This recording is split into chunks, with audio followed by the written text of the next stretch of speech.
Yo, what up? Good day. So, day 33. Nag-install mo yung roll up.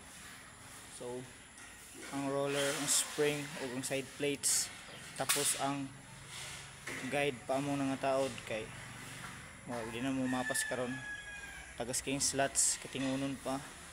So, dagmay ka na spring oy, tapos ligtus kayo nga kuan. Ligtus kayo na plate. Bigay ko na naman. Baga kayo ng mga plate. Loading work.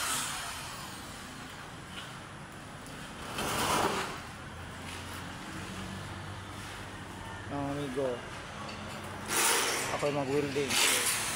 Mo na mong trabaho pero no, magsalamat kayo sa nagalanta sa video. Bato kayo ko content. So, ayaw na ganahan na mga guys. So, sigurtay ko ninyo until the last day guys.